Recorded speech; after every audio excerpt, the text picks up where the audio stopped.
Who's scored his 28th goal for City this season. See? BBC love me, man. They love me. They call me. They know I'm making it, man. I'm going to win the league.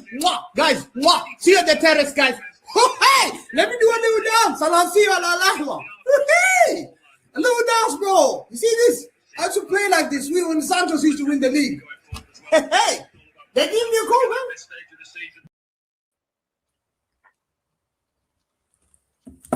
Normally now, yes, everything works normally. Big up to you guys. I have no idea what happened just now. For some reason, it was a 360 video or whatever the hell. That video is going straight to private right there. Let me private it immediately. Nah, leave it behind the scenes, man. People. Nah. This is going straight to private. Behind the scenes, nothing, brother. Anyway, big up to all of you guys. Sam more incompetent than Velvish One. I don't think anyone in the planet is more incompetent than Velvish One. But thanks for the super chats, Fonzie. You get me? Big up. That stream was legendary. Yeah, that stream was great. We had 3 minutes of no idea what is going on. No idea what is going on. So, yeah, big up to you guys anyway. I'm going to get everything sorted on the stream, I promise. Apologies, chat. Apologies. Anyway, let's just get straight into it so we don't waste any more time. Let's start with the title race just because Vater has to go in a certain time frame. So we have to start with that. Manchester City drop points, Vater. Talk to me about Manchester City, please. Yeah, surprising drop points. I can't lie to you. After what I saw in the UCL, I didn't expect to drop points versus West Ham. And it was a game where we were just sloppy all across the board in terms of being clinical. The chance that they had, again, teams are going to have chances. They made the most of it. What's been frustrating is because it's now 2 games in a row where Real Madrid had their first sniff, scored a goal, right? West Ham, set piece, get a chance, score the goal. And then we weren't able to get the winner. Going into the game, I actually predicted a 2-1. I predicted a 2-1, and if we were going to maybe get a late one, maybe 3, but I expected it to be close. Dropping points was so unexpected. I think Pep is most likely, how do I put this? Pep is most likely to have to play for an early goal in the UCL. But then if it doesn't look like it's going to pan out, he's going to have to rest guys for us to have our chance at a trophy this upcoming weekend. So it's one of those where Haaland didn't have a great game. Rodri, my guy, didn't have a great game. Defensively, I can't be too upset. But we're not clinical. We're not clinical, and it's happening at the wrong time. Whether we can fix it, I think we can. Pep's talking like we can. Pep is saying any player that's given up, whether it's the UCL second leg, whether it's this league, if you've given up, you're not going to be touching that pitch. Because in games like these, we got 8 games left. It's about belief and it's about effort. So, yeah, hard to see. But I'll be honest with everybody. The reason why my U2s or my social were quiet over the weekend is, listen, Mama Vader Games celebrated her birthday. I wasn't watching the game live. I recorded it, watched it later. And I have to say, City have a lot to prove to its fan base. The players themselves, they have a lot to prove because it's getting to that clutch time when you would expect them to win games and to at least see out a result like this one. But I can also understand the few City fans like myself that are like, we're not quitters. I didn't watch the Arsenal game. I saw highlights, but my group chats were flying in terms of like, y'all weren't looking convincing either. Yes, they got the win, which is kind of like, I guess, been the classic Arsenal, not looking good, getting the 3 points. We didn't look good. We got the draw. We got to fix up. And we got to fix up with a non-league related game in the UCL and the League Cup final. So that's all I got to say, man. Players got to step up, and the big names got to step in Haaland, in Foden. Even Bernardo Silva, who gave me a lucky goal, he did not intend that goal to happen. Don't get it twisted. As professional as he is, as talented, as skilled as he is. Yes, he looked up to kind of place that ball, but that ball was intended for Haaland, not to go into the back end of the net. And we got a lucky one, but we couldn't do more. It's City. And whether this is Arsenal's league to have, I'm not giving up on it yet. So we'll see. What's making you not give up? Because I've seen some City fans give up, some still not giving up. Since you're on the side of not giving up, why? Tell me, explain to me why. Yeah, so I'll also explain for the City fans that have given up. They've given up early. Like there's a lot that have kind of said, even as we've been inconsistent, they're like, I'm not familiar with this city. This city isn't. They're not winning games. They're not controlling games. I'm not confident. So those fans have given up early. The reason why I haven't given up is because again, I geek out. I geek out on this. I nerd out on this. Mathematically is where I make that decision, right? So I've got this League Cup final, which I think does carry a lot of psychologicalness to it. There is that mentality with regards to us facing Now Arsenal. that means a lot more for City, eh? It means a tremendous amount. Especially because the pendulum on that final has switched so much more to City's side, because the conversation a month ago was like Arsenal they have to win a trophy, blah blah blah. Now because Arsenal are in the position they're in and City's in the position that they're in, everyone's like, yo, this is a must-win game for it's City. an importance. Yeah, it's grown in importance. Before it was like, you know what, it could go either way. This is probably something that Arsenal need to have because psychologically they're like, yes, we can beat City, move on. It's kind of completely flipped, because we've been so inconsistent. So if we can show a level of consistency against a team like Arsenal, who have been very consistent, it's gonna spell volumes. But the reason why I say this UCL, this League Cup final, will have ramifications on how the league goes. But now with regards to the league, why I haven't given up, and the isolated few City fans that have not, right? Mathematically, I have a game in hand. Now, there was a time when no one wanted to acknowledge the game in hand. They were telling me like games in hand don't matter, but apparently I'm 9 points behind Arsenal. Some want to say that we don't count the games in hand. No, City were never 9 points down to Arsenal, so I guess I'm only 6 points down. But I've looked at it as I play them head to head, which is 3 points. I have that game in hand, which is 3 points. So really the lead, if I do what I have to do, and if I listen to those Arsenal fans that said the game in hand does not matter with regards to what this point gap happens to be, if I handle business, it's 3. And then obviously we see whether Arsenal continue to draw points to possibly give me the league. But that's why there's no give up with regards to me as a City fan. Dayo, what are you sharing? What is this? No, it's nothing. It's just We need explanations. Also, we need more likes, chat. Explain first. the City shark is tired, man. This shark is tired. This blue shark this shark has given up. Like, how do you drown in your own terrain inside the ocean? This shark is tired. We should give up this mathematically or no mathematically. If you drop points in your next 2 games, you're playing Chelsea next. First and foremost, not only are you playing Chelsea in the league next, Chelsea are fighting for top 4. If Chelsea beat you or you drop points to Chelsea, I'm automatically 12 points ahead of you. Yeah, you have a game in hand. If I then come to your home at the Etihad and beat you, because you haven't beat me in the last 6 times we've met. I've beat you twice and drawn 4 times. You have not been able to overcome me in the last 6 games we've met, head to head. If I come to the Etihad and I beat you, that is a guaranteed 15-point gap. Mathematically, on that day, it's over. On that day, it's over because there's only 5 more games at the end of the season. And those 5 games from me, yours will be 6 games, which will be 18 points, and you'll still be at 60. So 78 is the most you can get. By the time I come to play you, I'll be at 74 points. Like, what are we doing here? You can do the if, buts, and maybes too. The point is, right now, it's not the same Arsenal that you knew before. And you're not the same City. And it's fair, it's okay to accept that and say, hey, we're not the same City. That for me is the key. They're not the same city. Forget anything about Arsenal. No. We can speak about Arsenal till the cows come home. We can all acknowledge Dauman changed the game and everything, but at the end of the day, it's not the same city. You're not. That's my thing. Like, people keep bringing up Arsenal. Yeah, let's do this. Yeah, Arsenal are crap. Arsenal are boring. Arsenal are set piece FC. Arsenal don't deserve it. Blah blah blah. Okay, خلاص. Let's all agree. طب do City deserve it? Are City entertaining? Are City beautiful to watch? Who made City the hero? That's what I don't get. Every time I watch the City, it's almost like the opposition is creating the entertainment. Against Leeds, if it wasn't for Calvert-Lewin and Aronson, like, that game could have easily ended 1-1. Who made City this, like... What does it matter whether the scoreline is 1-1? The game against West Ham, I think Haaland had like a really dangerous chance. Other than that, it was just a bunch of huffing and puffing with no real end product or no real creativity.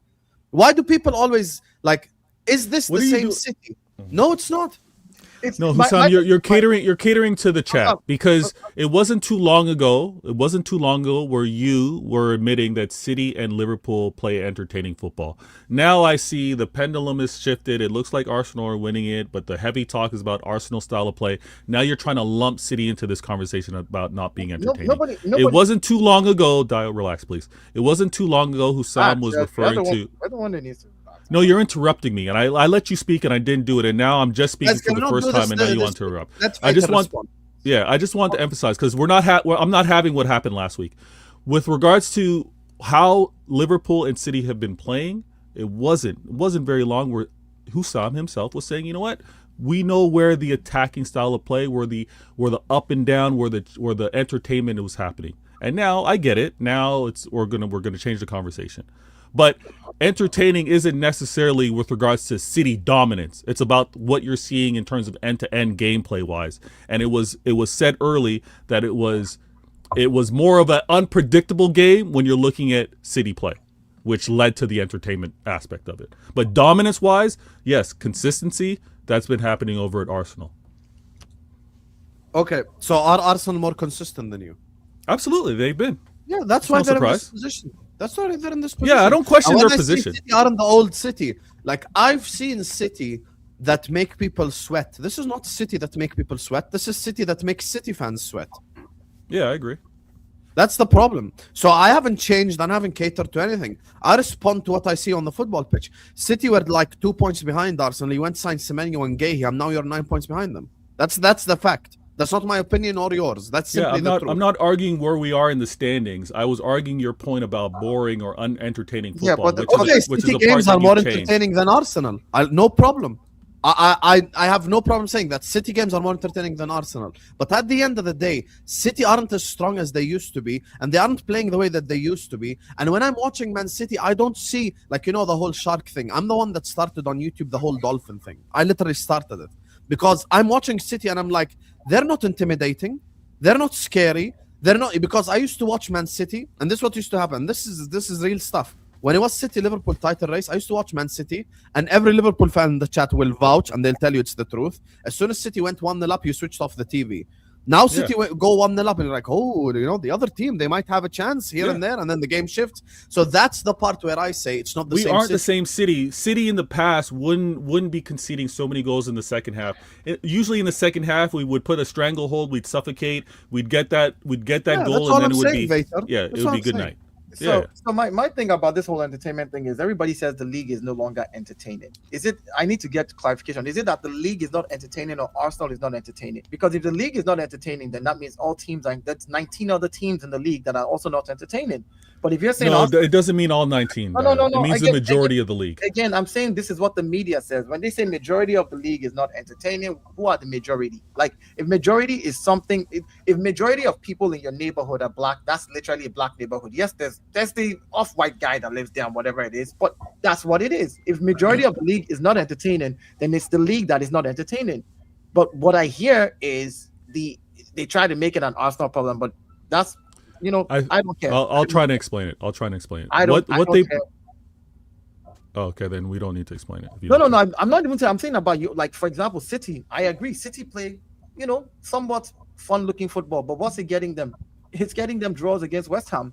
This is those are two conversations. Whether effectiveness in terms of winning, whether it's style of play. When they're talking about the league, they're talking about they're talking about the diving, they're talking about the grabbing, they're talking about the emphasis with regard to long throws or set pieces, the time wasting. That's what they've been making. I saw you guys do it as well, just against West Ham recently. I know. So Dial, teams are going to do it at times, but then there's teams that are going to do it the majority of the times. And there's a majority of the teams that happen to be doing it. So when they talk about an emphasis or things need to change moving forward is because they see how things are trending. It's not that all 20 teams are doing it in the league. They're seeing a trend on the majority of teams are doing it. And there was a time when the teams that did it had less quality, right? The newly promoted teams, the teams that could not match, again, the signings of a Chelsea, Liverpool, United, Spurs, or even Arsenal at a time. But what we're noticing is a strong team like Arsenal are doing newly promoted team tactics. So whether people agree, whether they disagree, It doesn't matter. At the end of the day, you get Dayo, your I'll results. be honest with you. 1 second. Dayo, I'll be honest with you. Vader is right. Because there is two different... One second. There are two different... Who allocated tactics to teams? What is this nonsense? Football tactics is football tactics for whatever team. A team can decide to play whatever tactic they want to play. Who allocated that there is a certain type of tactics for promoted teams and there's a certain type of football? Like, what are we saying here? We're sitting here telling me that being good at corner kicks, that just because a promoted team decided, okay, we're going to try and find that those fine margins where we can get it, that a top team too should not do that. They should play free-flowing football and show that they can keep themselves open and get run through like you guys. Nah, don't give me that. Nobody's no one's saying all that. Are we allocating tactics now? Is this what we're doing in football? No one's doing all that. No, that's what you just said. By your words, I did not say that. By your words, it was seen as something. By my words, I didn't say that. If you want to words, try and project and pile on, go ahead and do so. You seem to have conversations in your own head. I did not say that. Hussam just said Vader is right. You said, yeah, you didn't let him explain. You cut him off. I'll tell you what Vader is right about. I think getting results and entertainment is two different conversations. While allocating tactics, I can say City are more entertaining, but they're not getting results. And I don't think they're entertaining in general. So like, are City more entertaining City games are more entertaining because they... Yeah, but the opposition are creating the entertainment a lot of the time. Of course. Yeah, that's the truth. Like this is the thing. We're not talking about. I'll give you examples. Die 1 second. I'll give you examples from this season. Changing the topic. City scored a goal against Brentford, right? You went 1-0 up against Brentford away from home. City pretty much defended for like the 80 minutes after that. You played very reserved football. Pass left, pass right, keep possession. That's not entertaining at all. The Leeds game, same thing. You scored the first goal, and as soon as you scored the goal, you went a bit more defensive. Our City... The reason why I said I agree with Vader is Dayo can't make it a conversation of entertainment and results. Because Bournemouth or Brighton are very entertaining. We're not sat here talking about the results. Entertainment is one thing and results is the other. When I say City aren't what they used to be, I'm saying Manchester City are not the type of team now that as soon as they go 1-0 up, guys, it's game over. It's done. And that's it.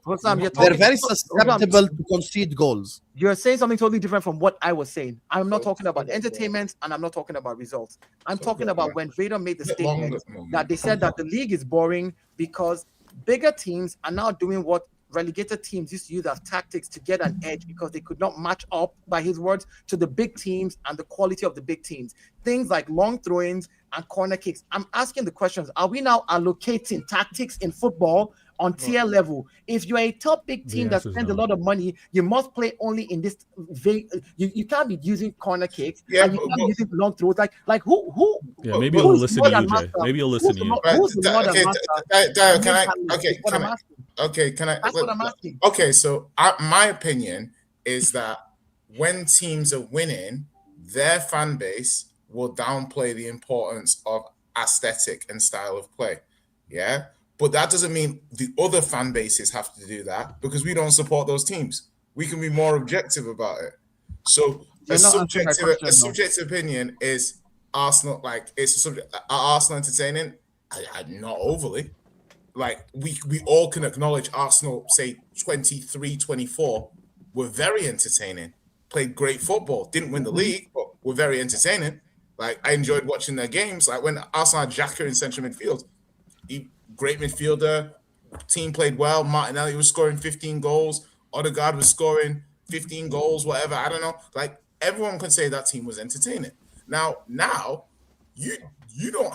There's more than one ways to skin a cat. You don't have to win a game in a way that Jay finds aesthetically pleasing on the eye. It's irrelevant. So I agree with that. So it's like no one has to validate. We don't have to validate Arsenal style of play because nobody's talking about validation though. No, but my point is just merely. Can we just understand Dayo's point? What's your point? Are we all just confused what's Dayo's saying? What are you saying? My point is give us your basic point. I'm going to say it again. Give us a point, just without explanation, so we can understand. What is your issue? Tell me. So is corner kicks part of the game? Are 20 teams allowed to play? We all agree it's part of the game. Are 20 teams allowed to take long throw-ins? Yes, they're all allowed. Again, that's what I'm saying. When we start saying things like... Yeah, but no one brought that up. Hold on. No, Vader said that lower teams use a certain type of tactics because they could not match up to big teams, and that's when I said, Vader. Did you say that, Vader? No, I did not. Okay, so now, so we don't make this a 30-minute conversation. Vater, explain yourself, please, just so we can understand. I'm not doing this. Let him explain himself. Explain yourself, Vater. Okay. I emphasize that when they're talking about this league being poor or not being entertaining or going the wrong way in terms of how things are trending is because of the grabbing, because of the wasting of time, because of the faking collisions and or dives, as you want to call it, because of the wasted time with regards to set pieces and corners. All of those things is why they're saying this, the way the league's trending, is not good. Now, I emphasize that usually what we saw with regards to that consistently were for the newly promoted teams. They would do that to try to stay within games against the teams that had more quality. Okay, Vater, as soon as you say that, Dio is now 100% correct. And I'll tell you why. Why? Because Okay. teams, since the Premier League have been created, you can ask Jay, you can ask even the people who have been watching the Premier League for a long time. This stuff has been happening in the Premier League in the 2000s, in the 2010s. By who? By who? And in the 90s. By teams. And brother, Stoke City made this stuff famous 20 years ago. Okay, was Liverpool making it famous? Were Arsenal No. making it famous? Was United? So what are we doing here? What do you mean Dio's now right? Okay, I'll give you an example. Manchester City. When I was doing the Manchester City watch along for West Ham, Dio, you don't even need to go to the clip anymore because he's proven wrong. The corners, the Manchester City corners against West Ham, were the City players not climbing on the West Ham players trying to score a goal? Were they not climbing on the West Ham players to score a goal? Okay, you see Arsenal's dirty tactics in corners, right? Goodness. When I Yes. was doing a watch along, I was telling them, guys, look at the City players now as soon as the corner is being delivered. You're doing the same stuff they're doing. So what's the problem? Okay, so listen. That's what's happening this year. The emphasis, the grabbing, everyone's doing it this year. When I say that it's trended this way, that's the point I'm making. But that was not the case. City, with regards to set pieces, we didn't execute set pieces like this, but we're seeing that this is how it's being officiated. We'd be dumb not to try and do it. What I was trying to emphasize was this was not standard practice of the big teams. That's not a lie. It was the newly promoted teams or the teams that had less quality that would do all of this. They would muck it up, make it a little nasty. But it was the other clubs that had the quality that played at a different level. I am not saying this should only be exclusive to them. That's what Dial's hearing. I said Arsenal can do whatever they want, but those that are talking about the league and where it's been trending to and how everyone is doing this, and they say it's kind of ugly, it's not where they want the league to go, I hear it. Because we don't want to see, we don't. Go ahead. Can I something? See, again, I hear what you're saying about teams using that method to try to get that little fine margin because they don't And have you hear how I'm also saying Arsenal can do it. Hold on, right? hold on. I'm not saying you can't. I'm not even talking whether we can or whether we can't. What I wanted to address was, even in the past Premier League winners, when Chelsea won in 04-05, I'm sorry, 03-04 with Mourinho, they scored 19 set pieces minus penalties. When Liverpool... You're arguing something I'm not arguing, though, Dio. Don't waste the chat. Don't waste the time of the chat. I don't care about your number of set pieces. Again, I'm going to land my plane because I'm not trying to... I'm just saying... Okay, you're talking to the chat. Whatever. This idea that it's just the lower teams... Some fan base mock Chelsea for winning the league like that. Liverpool scored how many set pieces in 21-22 when you guys were... Liverpool were scoring crazy... No one's arguing the number of set pieces. Who are you arguing with? So my thing is, you're having a debate in your head. No one's talking about number of set pieces. You see, I said this earlier, and I'm going to put it up again. This is what the problem is here. The problem is the problem is you're talking about number of set pieces. No one cares about that. No. No one cares about it. Yeah.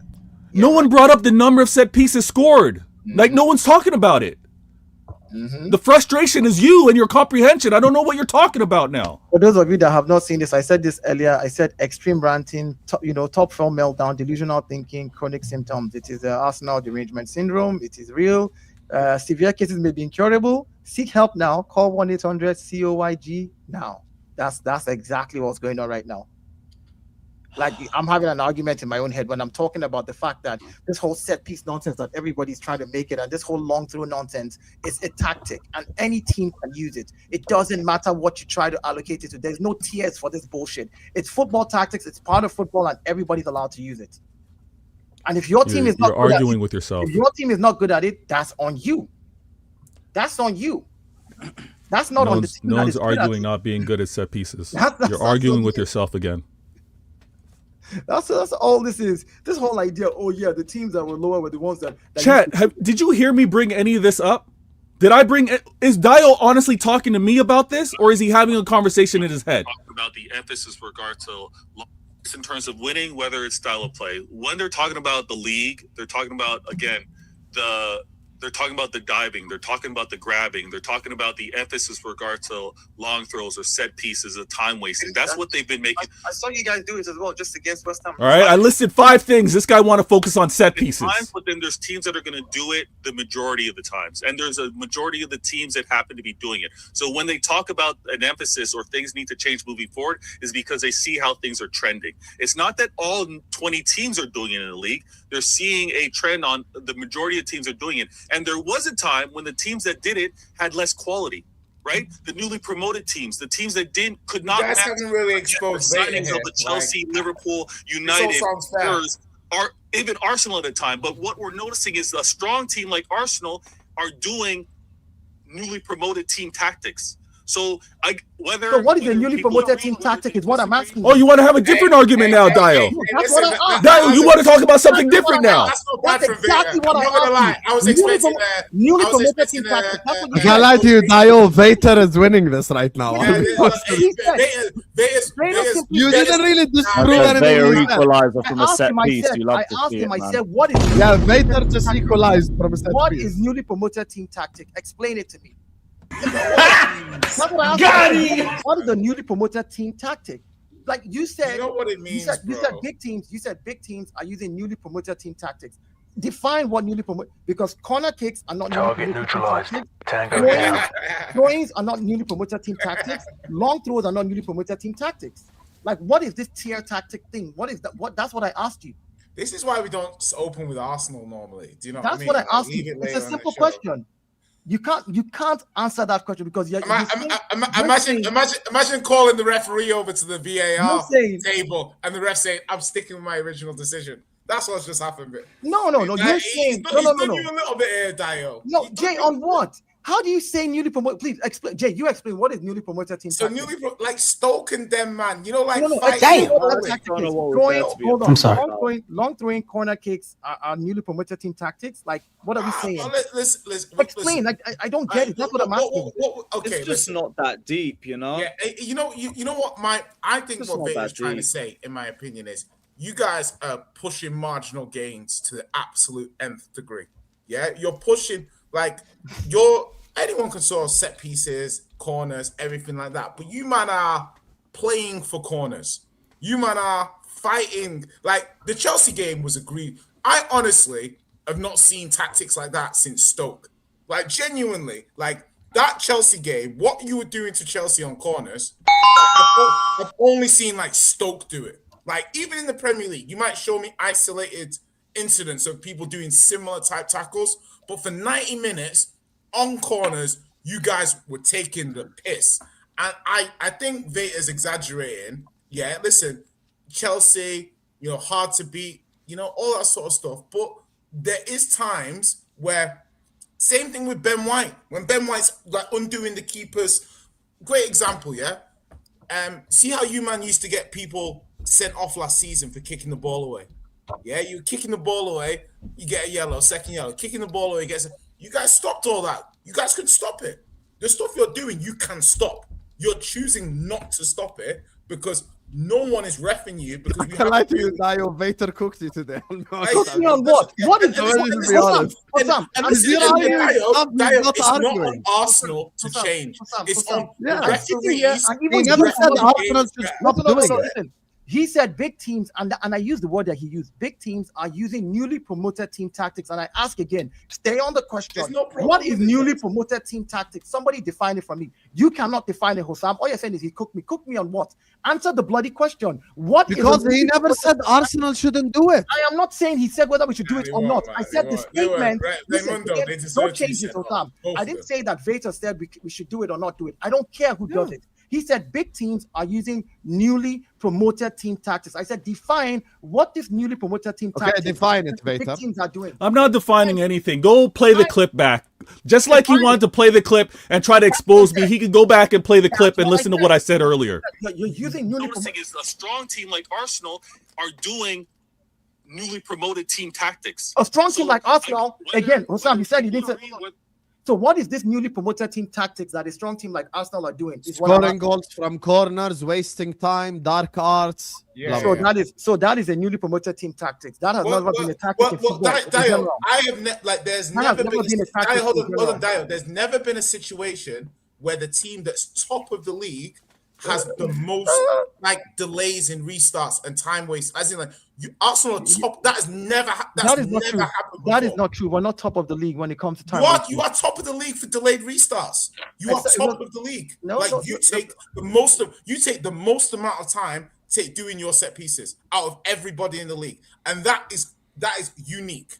So Vader is entitled to say, because the teams that normally top that list are the teams right at the bottom of the league. Okay, so you see what you just said, Jay. What you just said right now is a big fallacy. No. Hold on. Let me give you the data. Let me give you the data, because what you just said is a big fallacy. The only game which was against Brighton, which is where we actually had that amount of delay. Brighton this season has the most yellow cards. The team that causes the most fouls plays the team that takes the average 7 to 10 seconds to 15 seconds now to restart the game, which is talking about in fouls and all that. The ball went out more times against Brighton because Brighton were committing those fouls. They were the ones getting the throw-ins, giving us the goal kicks. And even with the goal kicks that they claimed that David Raya, our goalkeeper, was the one wasting time. Here is what the graphic is for goalkeepers. David Raya is number 3 from the bottom for distribution. Lamens delays the most when it comes to how long the goalkeepers take to release the ball.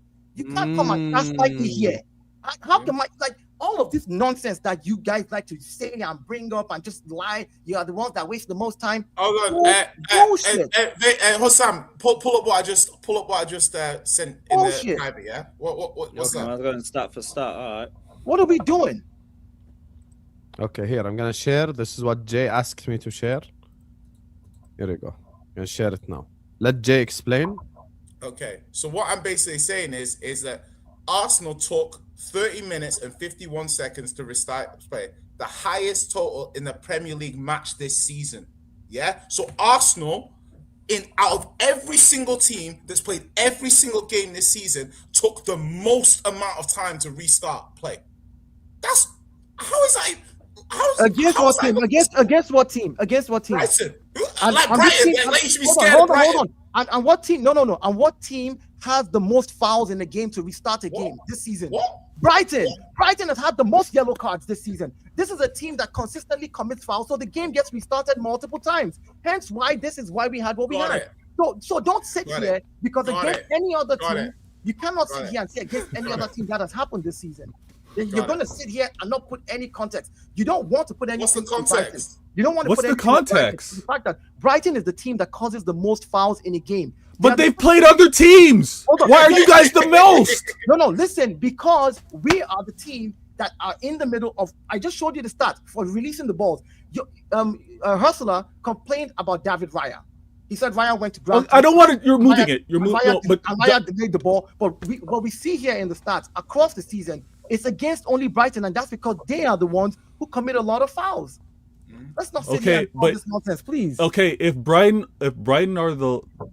commits the most fouls, they've played all the other teams in the league, Dio. They've had similar times with other teams. Okay, Brighton. And you guys have maxed it, is what Jay's point. So this is you guys have been the long. What am I saying here? You guys have taken the longest, and Brighton have played everybody else in this league. So his stat holds true. Hossam, could you share this stat as well, please? Just this stat as well, please. Just share this stat. Thank you. No, just share the stat. Just because people are telling me that I'm lying, and I'm like, no, like I did see information. People are saying you're lying. The chat, Arsenal fans mainly, disciples, disciples. Okay, so this stat is Arsenal average 44 seconds per corner in the league. So they take the longest amount of time to take set pieces too. Yeah? So when it started, you can start it from the point of view of saying, hey, we're doing this because we want to set our players up in the right place, blah, blah, blah. Cool. But what actually happens later on in games is once they've validated we're going to take this amount of time to take a set piece, it becomes actually a time-wasting tool for them. What is the average this season? But I don't need to know the average. I know you. The average is 39. The average is I don't need to know. I don't need to know the average. You don't need to. You need to know the average. Why do I need to know the average? Why? Because Can we find out the average? Because the average is 36.9, which is almost like 37 seconds. So you're taking, we're taking 7 seconds more than the average time, and you're making that into a thing. This is No, don't do that. Don't do that. Don't do that. The average of most teams is right here. It's right here. No, Dio, what I said. No, Dio. What I said is there's some authority to what Veta is saying because you have statistics that you're top of that I've never seen a team be top of. Yeah, who are top of the league. It's impossible. So what I'm basically saying to you is Veta's comments have some degree of validity to them. You know, whether you say it's biased or this or that. Please. Okay, here you go. This is the stats. What do you want to show us, Vader? Oh my Go. God. Yeah. Do whatever you want, Vader, with your nonsense and your noise. Continue with your founder. Teams are generally. A few moments later. Teams generally this season have actually taken more time. My point is, we take 44 seconds. I'm here to tell you right now. The average is 36. We don't care. The average is 36.9, which means like that's 37 seconds. So we take 7 seconds longer than any other team, and then you'll sit here and tell me that 7 seconds of my life I ain't getting back. No. Again, yeah, whatever. But the point is, when you're talking about this thing, talk about it in context. You're talking about it in isolation and saying Arsenal takes 44 seconds, the longest. I don't have to explain what's understood, man. You know what I mean by that. You know what I say by that. I didn't gotta go further. Disingenuity. Carry on with your disingenuity. Here's the thing, Vader. At the end of the day, as much as Dio has taken the L in this conversation, you are now 9 points behind Arsenal, and that's the truth. And you did draw 1-1 away at West Ham, which is a very, that's a disgusting result. I think myself and Lewis are the only ones that are matching you for disgusting results this week. So, myself and Lewis are the only two clubs who've had really bad results. But yep, I'm just here. If they say nothing, they won't notice I'm here. So yeah, exactly, exactly. I'm not so now let's ask Vader. Let's ask Vader the real question, yeah? Forget set pieces and style and all this crap, because it doesn't matter. When you win the league, no one cares about all of this. Facts. How does City get out of this mess? How does City stop dropping points? How does City go on the infamous end-of-season run? How does it start? I think it might have to start with us no longer being in the UCL. I think Ooh. To see us play in all competitions. Wait, sorry to interrupt. Have you given up on that? No, I don't give up. I don't give up.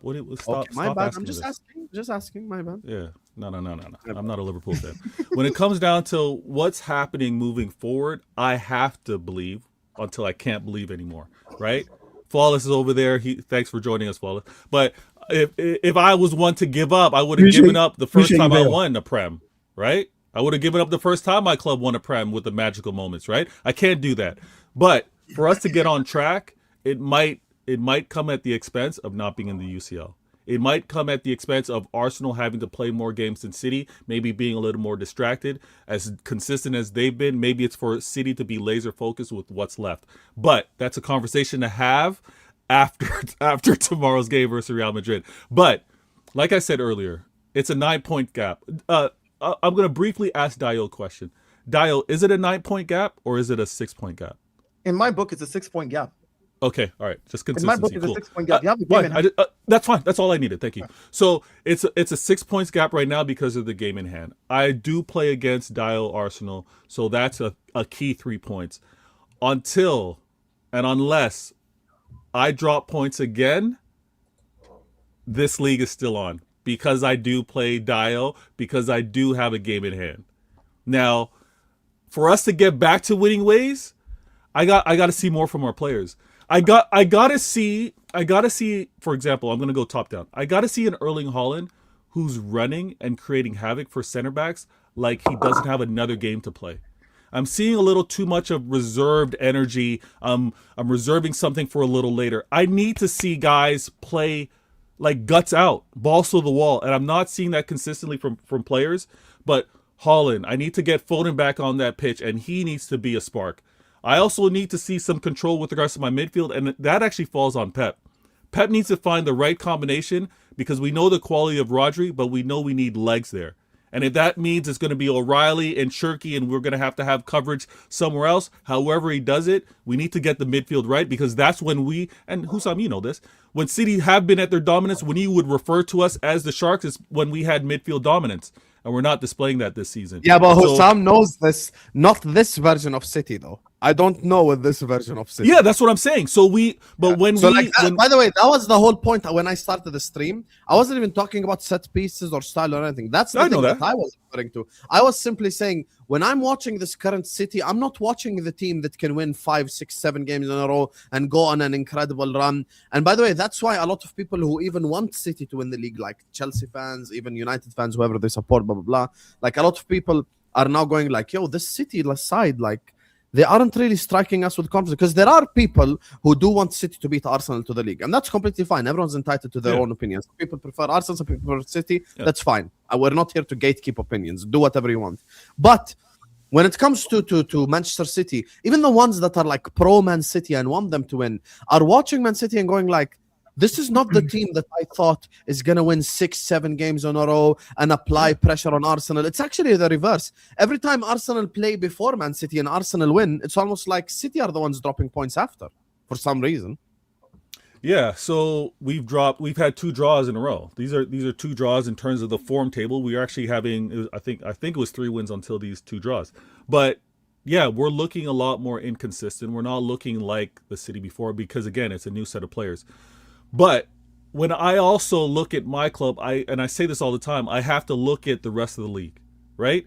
And everyone's telling me, and I'm going to agree, this is a tough league. Look, I just played against a relegation team. You did the same, Hussam. This league is tough. It's probably one of the toughest leagues we're experiencing. I'm not in a title race, buddy. That's the difference. No, relax. You didn't have to respond to that. You didn't have to respond. No, I'm just like, I ain't in a title race. Yeah, that's fine. That's fine. But when you're at the top, you're expected to beat them. I hear all that, but we can also look at how tough this league is overall, right? I think Dial would be quick to say this league's tough. This league is very tough. I happen to have to agree when I'm playing against the West Ham and I draw points and I see a Liverpool that spent 450 and they have the quality on the pitch in terms of Ekitike, Verts, and they still drop points. Again, this league is incredibly tough.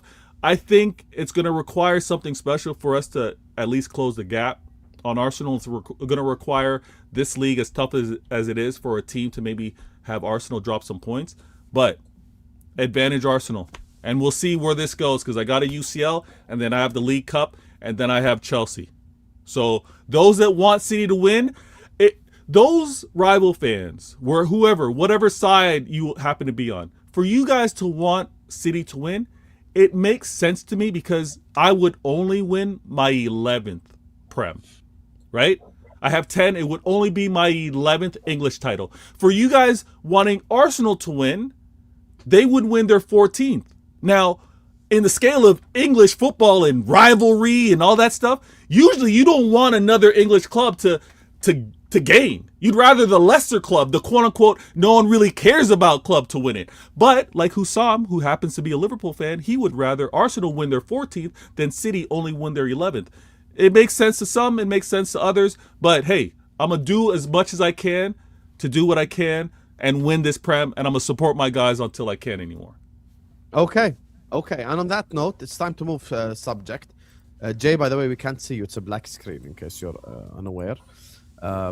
Big up to all of you guys locked in. Make sure you guys are liking the video. Make sure you guys are subscribing. Jay fell into relegation now, so that's why you can't see him. Oh, there you are.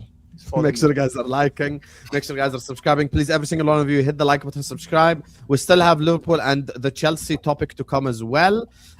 Big up to Vixinia. Let me just get to these super chats. 1 second. Yep. Let me just get to these super chats. Big up to Vixinia. Says, Hussam, do you have any advice on how to come back from 3-0 down the second leg? Oh, I do have some advice for you, buddy. Number 1, biggest advice is you have to score early. Number 2, don't concede early. And since you're 3-0 down, don't concede full stop would be a fantastic idea.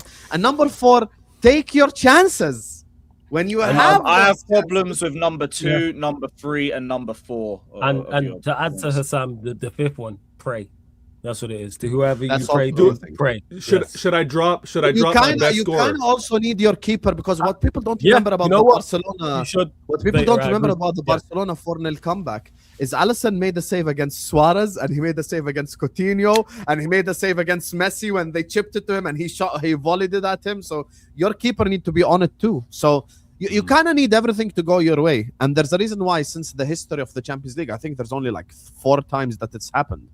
Roma against Barca, Liverpool against Barca, PSG against Barcelona, where someone came back from a 3-0, and I think Lazio did it once. Wasn't that a crazy one for Barcelona with MSN? When was it like 6-1 or something they won? Yeah, PSG. Yeah, that's the PSG one. Dayo, this Vater guy thinks he say him wise PhD in gaslighting Arteta, go dunk on Pep, bald head top, come on you Gunners, Mo. This is saying why it's PhD in gaslighting. I thought I would dunk. T-Wise, don't ever disrespect my guy Vader, man, my bro, and say he has a PhD in gaslighting. He wrote the book. Like, he is the PhD. No, what are we doing out here, man? Like, I agree with that. Vader, I agree with that. How dare you disrespect? I agree. Like, this is a case of Master Yoda. Like, you can't just be like, oh, this guy. Like, this is not. This is the guy who originated. You know, he is the Force. Yeah, he's Master Roshi, man. You gonna teach you the Kamehameha, man. That's what it is. He is the nothing I said today was gaslighting, by the way. But I don't know about today, because I want. Yeah, but you're here co-signing. Yeah. I'm saying because I'm saying in general, mate. You know what I'm saying? Like, oh yeah, but that super chat was in response to today, and you had no reference, but you were quick to co-sign. Yeah. I see where my friends are at. I see them. Mathematically, it's useless now, Vater. Will you guys beat Chelsea away? You couldn't beat them at home when they were in the dumps. Did a late winner from Fernandez or a tie? Equalizer. Chelsea best midfielder. Late equalizer. Big up, Dan Potts was in charge of that game as well. Shout out Potsy. Wallahi, this Vater guy is a liar. We're gonna have a generational mid-off in a few weeks. Wait, he can't get away with that. T, what did I lie about? Yeah, what did you don't lie have to about? super chat it, but what did I lie about? Vader's not a liar, man. I agree with you. Yeah, you can super chat if you want, but you don't have to. Yeah. Big up to Pepe Lepeo, who says yelling into the mic isn't it, bro? Relax, brother. Big up to you, Pepe. Thank you. I have no idea who that is at, because Vater and Dayo were both yelling for a minute there. So yeah. Big up to Henry, who's in Qatar currently right now. Stay safe. He says, can this guy stop shouting? I don't know who this is at. This could be at Dayo or Vater. You get me? When you super chat, like, we appreciate it, but just put the person's name so they. So who should stop shouting? You know what? I'll own it. I'll own it. It was probably Chelsea. Me. I won't be yelling moving forward. Chelsea, Tottenham, Liverpool, you are cursed. Oh, wow. Is what Danhausen is saying. Hey. Shout out Danhausen. Arsenal fans have selective hearing syndrome, is what Red Indian is saying. Hey, fairs. I can't let you. Vater cooked a bit in that argument still. I still don't know what is. My question was never answered. The question I asked was never answered. Vater, just wait till we get through them, because some are addressing you, and then. What was the question? Chelsea had 10 corners. Arsenal had 5. What nonsense! I think this is like. What are we talking about? Is this the Arsenal-Chelsea game? I think they're just upset. Maybe that seems to make the most sense. The Arsenal Chelsea game. Chelsea did have 10 corners, and we had 5. So again, that was not based off whether it's who's better at it. That's the whole idea. We had 5 and we scored 3 from the 5 that we had. We scored their goal. Yeah, big up to Marco says, can any of you from the panel show me a goal from a corner that had no pushing, grabbing, blocking of any kind? This whole corner thing is BS. But this is the thing where it's like, why are Arsenal? You might be the best to ever do it from corners. Do you know what I mean? Like you might be the greatest corner taking team in history. Like that's nothing to be ashamed of. It's not about being ashamed, though. I feel like you want to be known as Jay. Nobody's asking about it. I'm saying don't demonize it. Don't demonize it and then say again, oh, you guys might be the best team. 1 minute you're saying, like you hear. Hold on, sorry, Jay.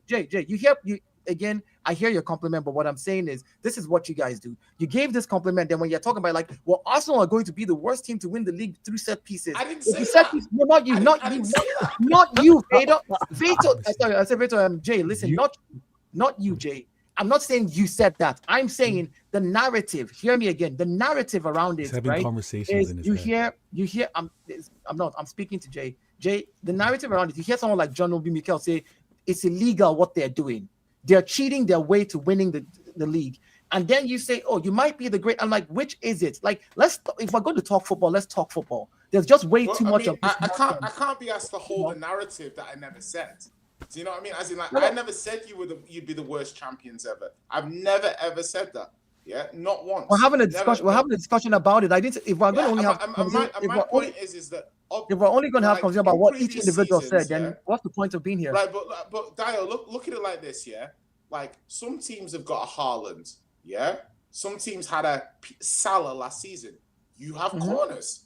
Now the thing is corners are just as productive for you as a Haaland or a Salah. Taking liberties, which is absolutely amazing. You have and by the way, corners have got the most amount of goals in the Premier League. I know different people are scoring them, but we can say corners. So corners is like your star.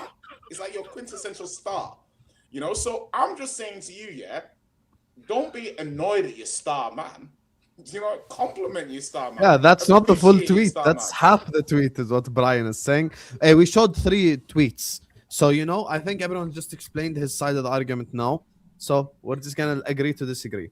Big up to Juwan, who says our highest this season on restarts versus Brighton, not the highest in the league. Learn to read. Guys, read that last one. Dio, I'm not even going to attempt it. So, Dio, any what does that mean? He says I should be patient, and I shouldn't let you. Then he called you guys. Olori Buru, like the literal translation of Olori Buru is like, it's like these guys are not cases, like crazy, crazy in the head. And he says Onisuru, that means that just calm down, relax, and then. Damn, Vader, they're cussing you out in Yoruba. That's crazy. Why am I seeing grown men crying about time wasting and tactics being used? Who cares? Bunch of bitter men don't like Arsenal winning something. Of course. Was I crying? Am I the gaslighter or is the chat the gaslighter? Was I crying? You calling out the chat now?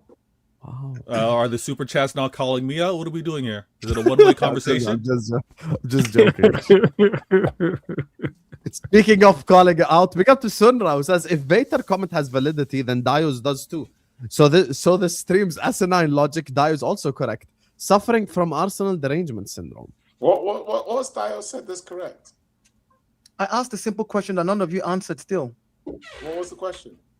So you didn't even I wasn't here. What was the question? So the question I asked again, Vater said verbatim that Arsenal are using tactics that teams that just got promoted are using. Oh, we proved that you are. And then I asked the question, I said, what is this tactic? What is this tactic that belongs to these newly promoted teams that other teams are not allowed to use that we are now using? Like, so explain those tactics to me. Well, it's not that you're not allowed. That's the wrong word. I'm saying what is the tactic? Like, can you tell me what these tactics are? It's like etiquette. No, do you understand my question? My question, what are these tactics? Yeah, I understand your question, but I'm with you, Dio. I get your question you asked. It doesn't matter. Gaslighting, so I knew Vader was gaslighting. It doesn't matter whether you're allowed to use it or not. My question is, what tactics are we tiering on tier level? Vader, you can respond, by the way, if you want. Newly promoted teams, this is your tier of loves it, you know. That's my question. No one's stopping you. Look at Vader, yo. This guy's the worst of the worst. By the way, whoever playing something in the background, you can hear it. So good. Yeah, Jay, you forgot to mute, by the way. We came to hear why City is losing points, not how Arsenal or some other team is playing. Pointless conversations. I mean, yeah, Vader summed it up in his little monologue, you know. They're not consistent enough, but he hasn't given up because he's not that type of person and he's going to fight till the end and all that great war speech he gave us there. You're 9 points behind, buddy. So, yeah, all those speeches ain't going to help you. No, whether it's okay. Hold on. You're doing the hosting thing. It's not about speeches helping my club. You asked me about my point of view with regards to the league being over. So when I share that I don't quit, unlike you, 450 million, you probably quit a long time ago.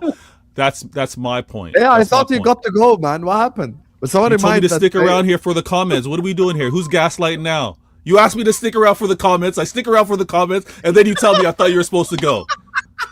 Laughing at his own jokes too. Will someone remind that Vader Pep had already gave up? Do you think Pep has given up? Hell no. When did Pep say he gave up? He said if there's any player that has given up, you're not touching pitch. And that's fine. You don't belong here if you're going to give up. Has it been difficult? Yes, but here's the thing, all right? If we're going to truly have a conversation, I'm going to talk about my club and what they can do, and I'm going to also point out the other club that I'm going up against. What seems to happen is when I mention anything about anyone else's club, we get on these 20-minute quote-unquote nonsensical conversations. I get accused of gaslighting when I bring up a point that people can't just let said and move on. So here's where we're at. Okay. Vader, I know you've got to go. I think you've got to go pick up your daughter, right? So Yeah. I got to get my princess. Listen, everybody in the chat. I don't read the comments. I'll try to return. I don't read the comments. So all that you're trying to do, it's for Hussam, it's for the guys on the panel to bring up and discuss. You're not bothering me with what you're saying. And if you're going to accuse me of being a liar, just point out what I lied about. That's all I'm saying. Point out what I lied about, and then I'll address it.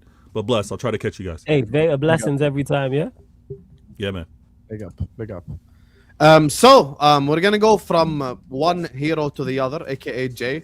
Guys, we can't have almost 500 people in here, and we're not even we're at 115 likes. As soon as Vader walks away. But can we get to 150 likes, at least 200 likes? Come on, let's get the likes up. And big up to everyone for joining us. Now we're going to talk about my embarrassing football club. And I'm going to give the mic to Jay. You get me? You come to Anfield, you get a point with your B team. Talk to me. What are your thoughts? Yeah, you're saying it right. C team, man. No, B team. Who put this guy top row? Come here, Habibi. You're in the basement with me. Yeah. Anyway, go ahead, Jay. Talk to me. Yeah, so honestly, like going into the game, right? I was like, Liverpool are terrible. I was like, Liverpool are pretty terrible, but we're abysmal. So I was like, I wasn't holding up much hope, but I thought, you never know. And then obviously Vicario, horrible goalkeeping on the free kick, and we're 1-0 down. But we didn't buckle. We showed a bit of fortitude. Like, I'm gonna say from observing in terms of Liverpool, it's like I don't understand why you're playing Soboslai at right back. He's like your best midfielder, most effective midfielder, should be playing in midfield, will help the team more. But anyway, they played him at right back, still scored. So what do I know? I like the performance from Tottenham. I don't know if we were good or Liverpool were just terrible, but we were just we stuck in it. Big point. That's a big first time Richie scored a goal, like, and it's not just been ridiculous, like an offside or like, you know, it actually is a late goal from Richarlison that meant something for a change. So and you know, I like credit to Igor Tudor. He's had a bit of flack, but you know, if you look objectively at the games that he's had, you look at the Fulham game, the push on Dragusin that wasn't given, they score. You look at the Palace game, we're winning 1-0, Van der Ven gets sent off. You look at the Atletico Madrid game, shocking first 15 minutes, just 3 mistakes from the player, game's gone. So I feel like you look at the Arsenal game. Right. You look at the Arsenal game. The Arsenal game, we were drawing at half time, 2-1, disallowed goal at 2-1. You need a little bit of luck. Do you know what I mean? As in, obviously Arsenal are much better than us. We needed that little bit of luck. Yeah. And I find it quite funny that you know, that push or whatever, and then you see, you know, Madueke, very soft penalty that they got just after that. It's, you need a bit of luck. Do you know what I mean? If we go 2-2 against Arsenal, maybe we get a result. If you don't get that penalty against Leverkusen, you lose the game. Margins, my friend, margins. But yeah, all in all, you know, I can proudly say we are staying up. Say we are staying. And also, if you guys haven't had a relegation fight, the dopamine of a relegation fight is different. Like, I was standing up applauding in my living room, and I ain't done that for years.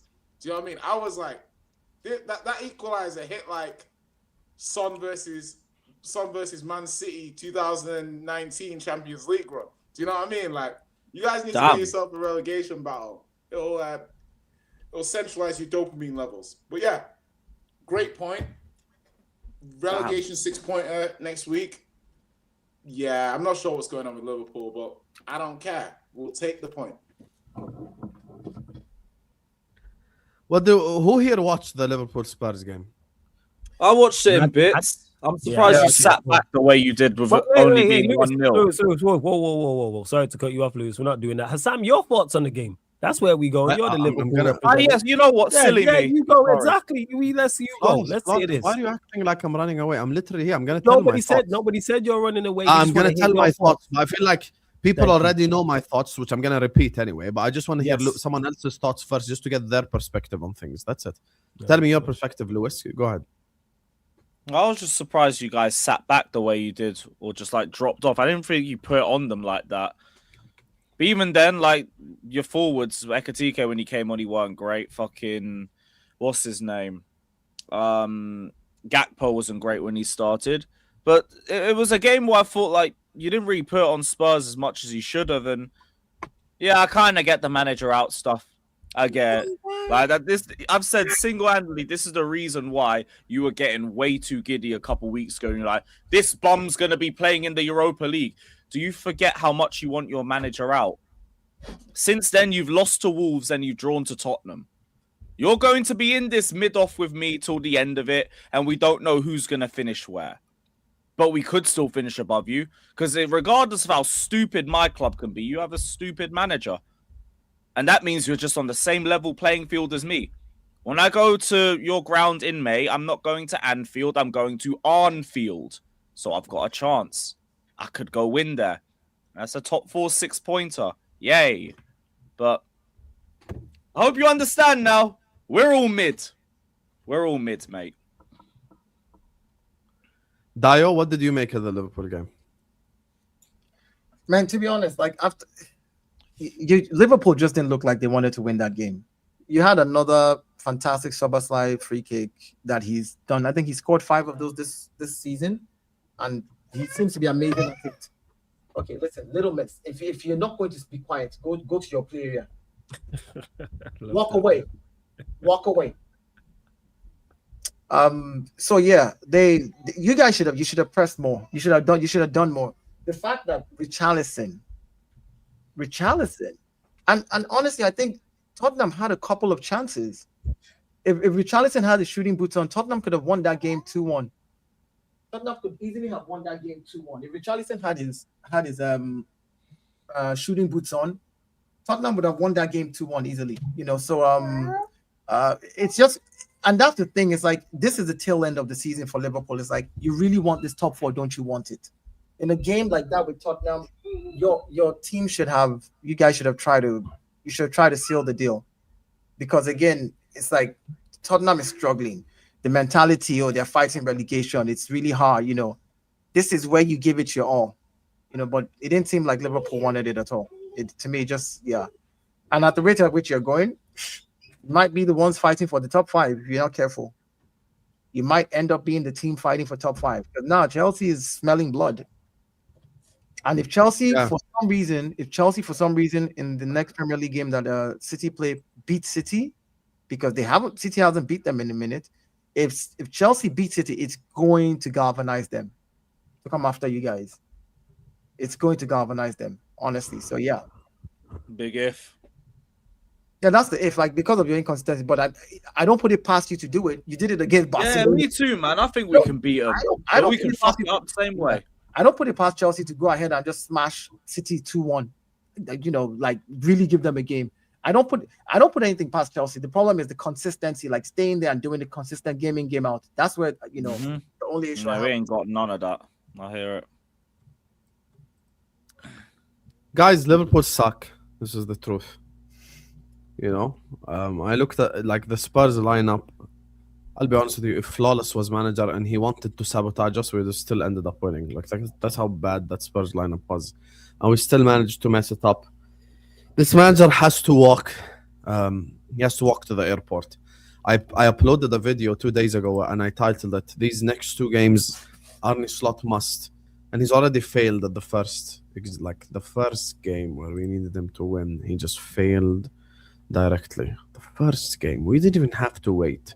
I didn't even need to wait until Galatasaray. Just the first game alone, he messed it up. You know, I cannot believe how crap we look on the football pitch. Like I said, you know, before, in scientific experiments, when you do a controlled experiment, you change all variables and you keep one variable consistent. And we have changed every single thing. We have played players up top, different from Ekitike. We have played players on the wings, different from the usual suspects. We've tried everything. You know, Salah was dropped. You know, Gakpo was dropped from the wing, and we had two pacey wingers out there, and we still look like crap. Liverpool look like crap right now. And the key rule for all teams, when you've got like every single player like looks like crap, it's on the manager. You know, because even like the teams where we have example of people on the panel here being like manager out, blah, blah, blah, you still had players looking good. At Liverpool, no one looks good right now, other than Soboslai, which, to be honest, tells you all you need to know. And the fact that Rio Gomoa yesterday, a 17-year-old, was our best player, tells you all you need to know. That's how pathetic and disgraceful we are. Florian Wirtz, dreadful performance, absolutely dreadful, like 0 out of 10 performance. I literally gave him 0 out of 10 when I was doing the player ratings. He was absolutely rubbish in that game. You know, Ekitike came on and he looked dreadful. Robertson gets beaten in the air for the goal that we concede. By the way, there's something that Jay didn't mention that's actually surprising he didn't mention it. If it wasn't for Alisson, like if you changed the goalkeepers, if you gave Liverpool Vicario and you gave Spurs Alisson, that game ends like Spurs win that game. Spurs win that game as well. We probably beat 3-0. I don't know if you remember in the first half where Alisson saved like the Richarlison header from the corner and all these moments. Like there's so much stuff that happened. Yeah, but even to be fair to Vicario, he made a worldie of a save from Gakpo to keep it 1-0. Which one? Oh yeah, the one at the near post. It's onto the post. Yeah, he did, but then the problem is for Vicario is the free kick. Yeah, 100%. Free kick, if we're being honest, any decent keeper saves that. Let's be honest. I will say though, funnily enough, and I know I'm sorry, chat. I am gonna mention Arsenal now for a second. Something about how Liverpool set up walls, because I remember Raya was slightly out of position when Soboslai took his free kick against them as well.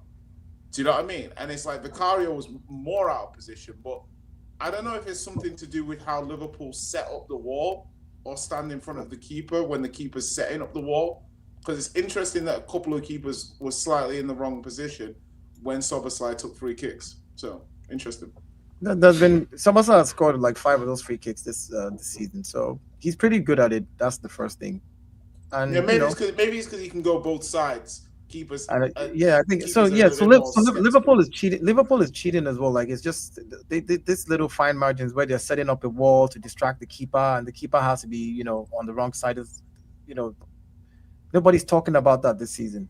That from Liverpool set pieces, keepers seem to be out of position because of how they set up their wall. I mean, I don't know. I guess maybe if we did it once, they'll talk about it. But carry on.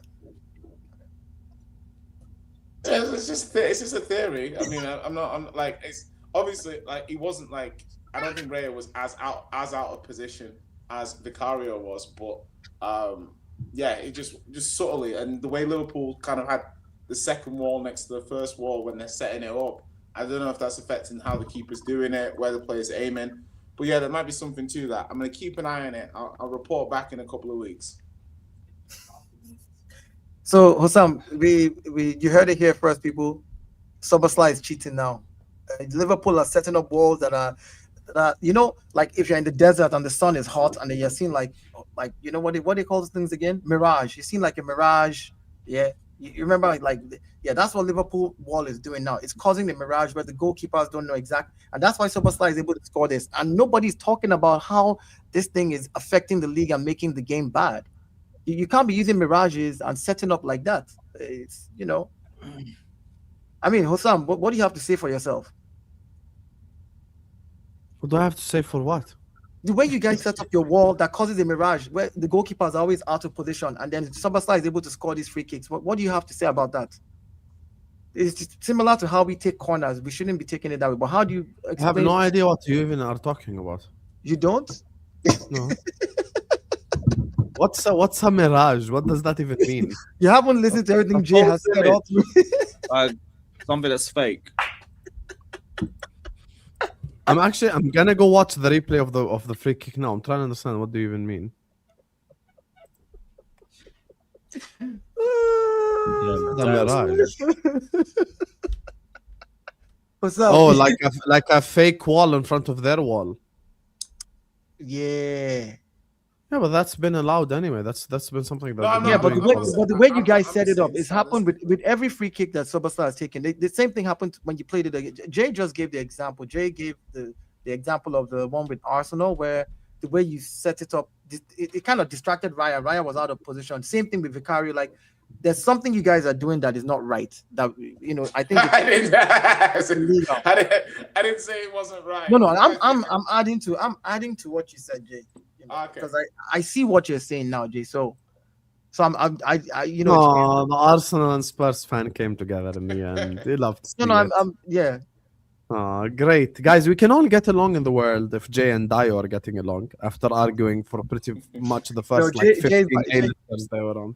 Jay is my guy. Anyway, guys, Liverpool stink. No. In terms of the top four, this guy's club and Aston Villa keep giving us hope week in, week out. The saddest part is after the draw, that actually put us in 5th spot as well. You still managed to do more than we did. That's like the saddest part. Like, you know, you get a draw against Spurs and you hate your life. And then you look at the Premier League team, and then we go and lose to a Newcastle side without any of their starting midfielders. You love to see it. Sat there going like, "Oh, I'm actually appointed at Chelsea now." Hey, these guys put the literal mid in midfield and beat us with a clean sheet at home. Lovely. We'll speak about Chelsea in a bit, but I think we don't have to. No, we do have to. I think Slot's last chance is Wednesday against Galatasaray. Because with all due respect, if Lewis was manager, we should be able to beat Galatasaray. You can't allow Lemina to beat you 3 times this season. It's just not acceptable. It's really not. And I think we need to step up. And, you know, this manager needs to walk. Everyone's turned on the manager now as well. Like, even the journalists who are always up the clubs, you know what, are now coming out and putting out headlines and articles and how, you know... Almini's close. Yeah, hopefully, because we just can't do this anymore. You know, when these players look like garbage like this, we need like an interim for the next 2 months, and he'd do better. You know, and this is the thing. Our run-in is actually so easy, like no BS. If Dio was our manager, we'd get better results. They just need a new voice. They just need like someone who just, you know, hugs them a little bit, and we do a lot better than what we're doing right now, because we're absolutely pathetic the way that we're playing. I can't believe we gave Richarlison like 5 chances and he ended up scoring 1 in the end. We literally gave him like 5 chances, bro. Not like 1 or 2. Like, there's a reason why he ended up scoring in the end, because he got so many chances to score. That's just the truth. And we're now in this position because of our own inconsistencies, because of our own lack of identity, lack of performances, you know. And there's a lot of like civil war conversations now happening within the Liverpool fan base. I don't know if you guys are probably aware of it or not, but you know, what are you man beefing about? Players, for the most part, scapegoating, you know, which is something you're familiar with as a Chelsea fan. You know, Hussam, can I say something about this? Your manager. You know that. You're familiar with it. Stop it. Hussam, the statement that the statement. Wait till I get to Wesley Fofana in 20 minutes. Your fan base is the best fan base in the planet at scapegoating, and you know it as well. No, your fan base is the best at gaslighting. You're an example of it. That's a complete lie, because Vader exists. So, are we going to discuss? Yeah, you man, 2-man power trip. We've been saying that. Triple H, Stone Cold, all the tile belts. Are we going to discuss? Anyway, guys, we absolutely stink. We absolutely stink. What do you want to discuss, Jay? No, obviously we're not mentioning Chelsea yet, but please make sure let's talk about the suspended transfer ban, because that. Oh yeah, let's talk about Chelsea, chat. Big up to all of you guys locked in. Please do make sure you guys are liking. Hey, Lewis, get back on camera. Get back on camera. The Spurs fan decided we should talk about Chelsea. Khalas, he got his glory. That game could be talked about in a YouTube short. That game could be a TikTok edit. Sam, just rapid fire. Yeah? It could be an email. It could be a voice note. Yeah, let's talk about Chelsea. Are we going to talk about Wirtz quickly, or is he still settled? You can if you want, but you're the one that said let's talk about Chelsea. You made me get up. There's nothing about a suspended sentence worth talking about. Has there ever been a player that started kind of slow, but then became one of the best players in the league? Like, I think there has been players, but I'm trying to think who the last kind of creative player. I think Eriksen had quite a slow start, but I guess the levels. Eriksen, I never considered Eriksen like the best player in the world or the best number 10 in the world. I just knew he was a very, very good number 10. Do you know what I mean? Whereas Wirtz was coming in with a certain level of expectation. So I'm just asking, based off what we're seeing, and I know he's coming off injury, and I don't want to scapegoat him, what is the ceiling of Wirtz for you? What is best case scenario of this player moving forward for you? Like, keep in mind, you asked best case scenario. Florian I'm asking Wirtz for best case scenario. Yes, Florian Wirtz at his best, I think, is a player who could probably grab you 10 to 12 goals and anywhere from 13, 14 plus assists in a league season. That's best case scenario. But you said best case scenario. You said best case scenario. I'm not saying anything crazy, by the way. But 20 GA. Sorry, I'm saying it's 24 GA. Has Jay lagged out for anyone, or is it just me? He lagged out a little bit there. Yeah, he did. You're back now. Oh, sorry. No, I was just asking in terms of what you're asking of him. Like, I'm just like, if we look at his output in the Bundesliga, knock 40% off for league differential. I'm just best case scenario. Like, can he? I don't know. Yeah, but when you're asking someone best case scenario and ceilings, it's different. Like, I'll give you an example. If you asked Flawless, how many goals do you think Sesko will get? And Flawless said 15. Okay. But then if you ask him, what's best case scenario? He might say 25. Best case scenario. That's the difference. You asked best case scenario. You didn't ask him what I think he's going to get.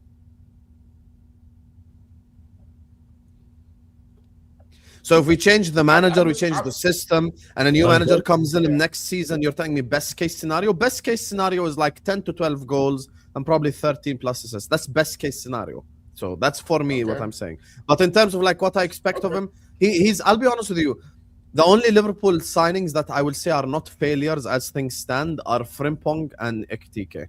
And even Ekitike has not been playing well recently, but this Ekitike has shown it for most of the season. Even when he hasn't scored, he's had good performances, blah, blah, blah.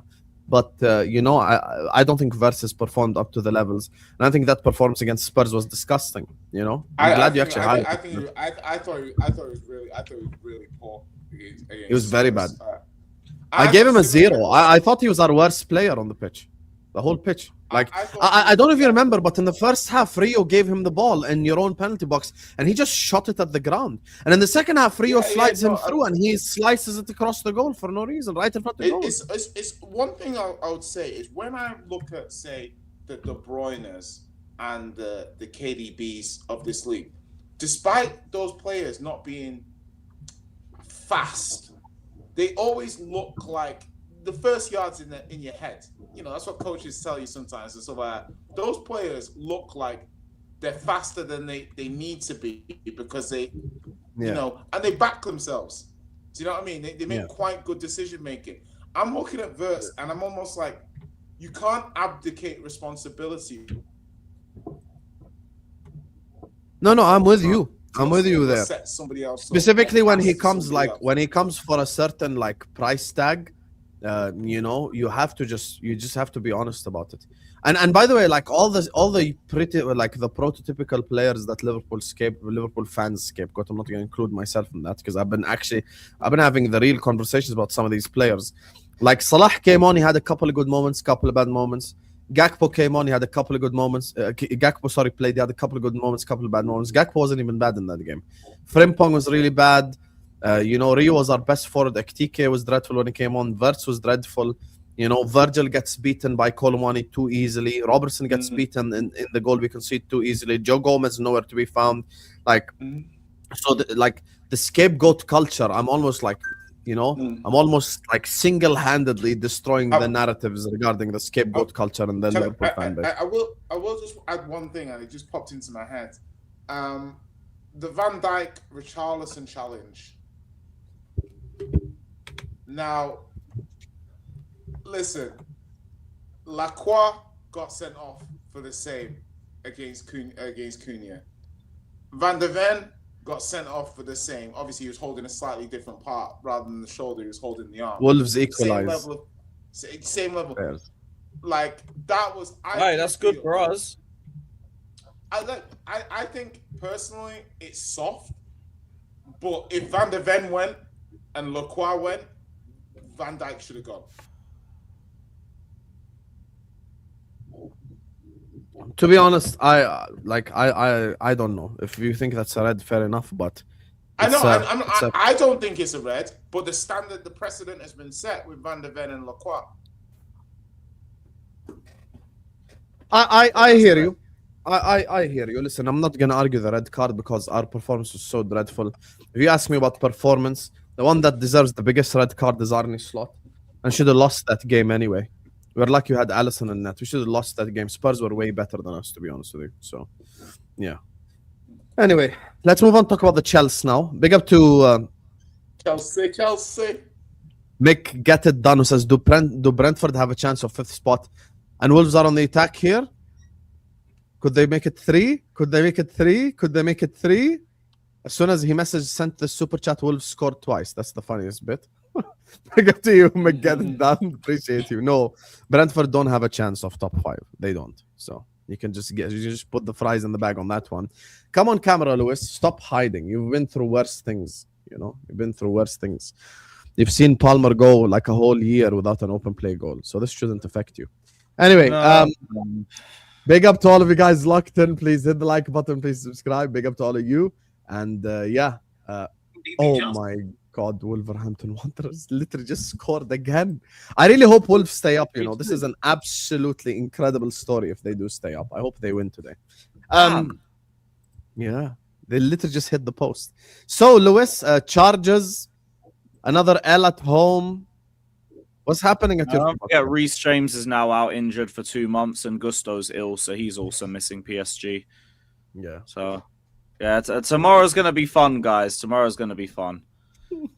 That game was 17 minutes of really good football. Created a lot of decent chances, had a lot of good cross into the box. Palmer had a good chance, took it weakly. And then my entire midfield and defense decided to spread open.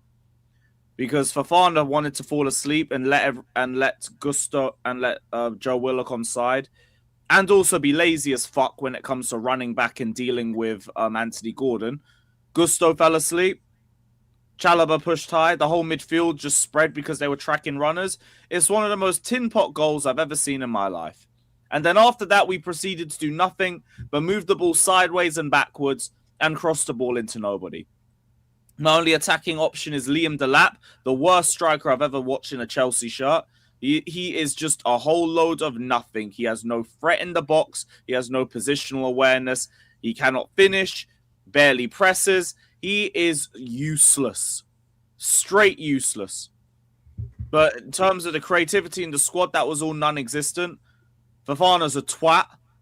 And that was genuinely the game, bar a few Sanchez saves. One that looked very similar to the Kvaratskhelia goal that we conceded in Paris. But he didn't have to start that game. Thank you, Rafinha, you fucking prick. Now, we move to PSG tomorrow. Can you ease up on the language, brother? This guy just demonetized the whole stream. Calm down on insulting all the players. Demonetize you. The C word demonetized. Demonetized with all the bad words, brother. The C word gets you demonetized, not that. Trust me. Trust me. The amount of shit that goes on my channel, you'll be all right. You'll be all right. But yeah, I won't be all right tomorrow because what PSG are going to do... Have you given up? Have you given up for completely now? What, do you think I'm coming back? Really? No, I'm asking Remontada! I try. This forward line can get 3 goals. That defense cannot keep me stable enough to have a chance of going through in this tie. And if they concede early, it's going to be a dark 90 minutes. We have no Reece James. We have no Gusto. I'm going to have to put Caicedo at right back. How do you feel about your manager right now? Because I've seen your YouTube titles. He's pissed me off with the PSG game. Are you Rosario out? Tie away because this woke dickhead doesn't believe in a #1 goalkeeper. But you know you can come back. You know You're a prick. It's not an in or an out thing. It's a fuck you. You just thrown the whole tie away because you don't believe in a #1 goalkeeper. Well, what kind of bullshit is that? So yeah, Bon Rafinha, man. It's not in or out. Are you Rafinha out? You're right. No, it's not in or out. It's I'm pissed off with you for the PSG tie. And especially if we win the second leg and we don't go through. Because we likely still won't go through because we won't be able to win by 3 goals. I'll be even angrier. Because if Sanchez had played, maybe we win, maybe we lose. There's still a tie to be played. Now there isn't. Now I'm throwing all of my players out for 90 minutes off the hope that there is, and I don't believe my centre-backs are going to have the composure to keep it like that. So we're fucked. But we'll probably still get top 5. Yay. What a trophy. Maybe you guys needed to respect the ball more against PSG. The goalkeeper clearly didn't. That's why I didn't want to go near it. If you respect the ball, maybe if you respect the ball more against PSG, you guys would have. Or you can come back at the bridge if you respect the ball more. You know, just make sure you have your ball. You have to caress it. You have to show some respect to the ball. You know, make sure you. There's a bit of a pause. According to Rafinha, your manager, that's what you guys need to be doing more of. You know, yeah, because Rafinha is just waffling. We didn't concede any of our goals against PSG because of the pressing structure. No, we conceded our 5th goal because you told everyone to go and press. Then you went out and you said, oh, yes, we have to remember it's a 2-legged tie, forgetting that you took a fucking right back off for a winger at 4-2 down. I think Lewis is going to be. Man. I think Lewis is going to be Rossanier out by Everton. That's the limit I'm giving you. Because PSG, you've already mentally given up anyway, so I don't think you're going to be that bothered because of the first leg anyway. No, because if that was the case, I'd find a way to blame him for the Newcastle loss. I don't. I think our players are idiots in that game. Did you see how much space was there in the first goal? Yep. You know that's amateur defending, right? Like, you know, that's under 15. Like, yeah, so you see the defensive line. Gusto and Fofana are just there with their brain lagging. And then Fofana, who's got all the fucking speed when it comes to being behind a car, does not want to try and catch up to Anthony Gordon. You're rapid. You're a fast centre-back. But no, you're just a dickhead too. Flawless? You haven't spoken all stream. What did you make of Chelsea? Because I think you watched the game, you said. Yeah, I did watch that game, and yeah, there wasn't. Lewis said it. You could summarize and analyze the game in a YouTube shot. The goal they conceded was comical, though. It's still one of the most baffling. I'm still flabbergasted. Like when I watched it, I was like, "Did I watch what just happened?" It's like Chelsea players, their defense just stopped, and Willock ran through, and then Gordon ran, and then he's just scored a tap in, and it looked like they was appealing for offside. And then when you see it back, why is Fofana level with the 2 DMs? He's level with Reece James and Caicedo in the line. Cucurella nowhere to be seen. And they did the same shit at PSG. But if you look at the Dembele goal, phenomenal goal by Dembele for the piece of skill. But why is it 2-on-2 in the 40th minute at the Parc des Princes on the break when we're 1-1? It makes no type of sense. And we just seen Chelsea's deficiencies. Chelsea are reliant on their better players playing well. Because I've said this before about Chelsea, the gap between their better players and the rest is bigger than anybody else's. So when Caicedo and Palmer and James and João Pedro are not on it, look at who they're relying on. Look at their goalkeeper. Look at their 2 centre-backs. Look at Garnacho and Neto and Liam Delap and these players. And that's why we're seeing a Newcastle won comfortably. They did. Won comfortably. How does that make you feel about Chelsea's top 5 chances? Because I know you've changed your opinion a lot on them, and because they're a bit inconsistent, so it's not your fault. Yeah, But how do you feel about it? it's tough to gauge, like in regards to it, because I was like, I think they miss out. Then I looked at their fixtures and I was like, probably Villa. I still think it will be between them and Villa, but their top 5 chances, especially with you lot and how Villa are moving, as good as you lot. But I'm really concentrating on us, so I ain't really too fussed about it regardless. Actually, tell a lie, I want Liverpool to miss out, so hopefully Chelsea can get it together. I'm lying. So hopefully. But then do you trust Villa after battering them 3-1? No.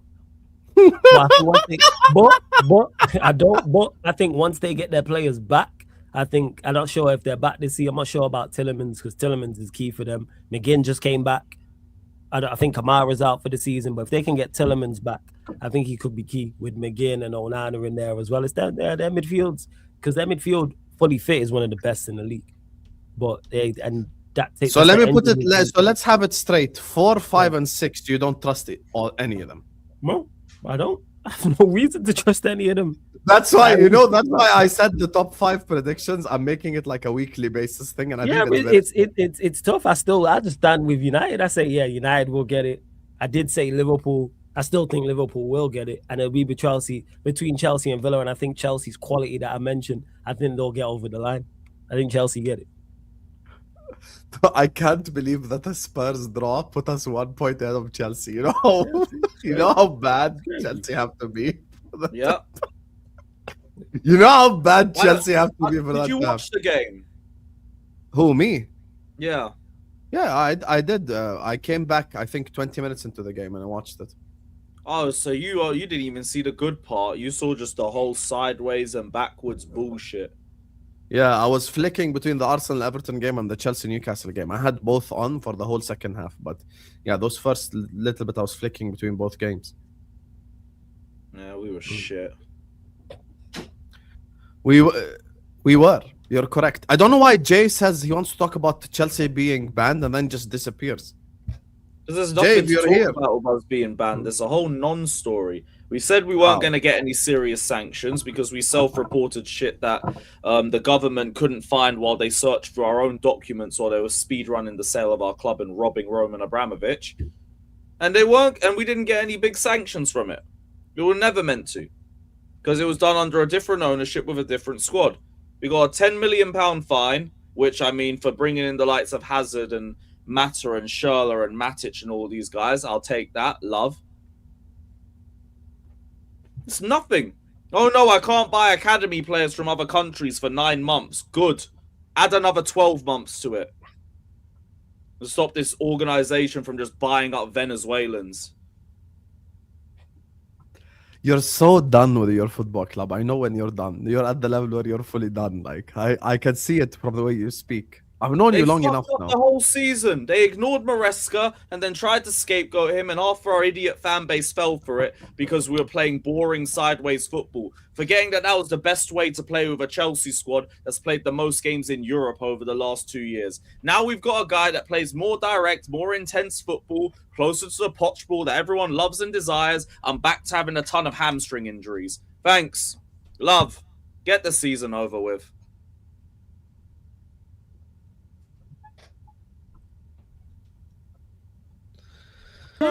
I'm sick to death of having to explain why Chelsea are good. We're second in the table. We bought PSG off the park. We bought Barcelona off the park. It's time to acknowledge that this ain't the same Chelsea from the banter era. This is a better Chelsea squad that will turn up for anybody that steps up. And this is why I've maintained the fact that I believe this team can go the distance in the title race, because this league is rubbed out. It's been shit for years. The problem is we've been on a rebuild during that point. But now this is our best opportunity to take advantage of that. The fact that the table toppers couldn't kill us, and meant to be mentality monsters, meant to be 90-minute merchants, all of that, they didn't have anything for us. 10 men or 11 men. That might be a bit more of a statement for us than for them. Where's the clip of you saying you have your feet up this season? Anybody. Where's the clip of you saying this league was going to be a walk in the park because you got Isak? Oh, Vater wants to speak on the Blue Brothers. Go ahead, Vater. What do you want to say? Yeah, you fraud, bruv. Listen. I saw the news I want to reach out to Lewis and my Blue Brothers and make sure everything's good.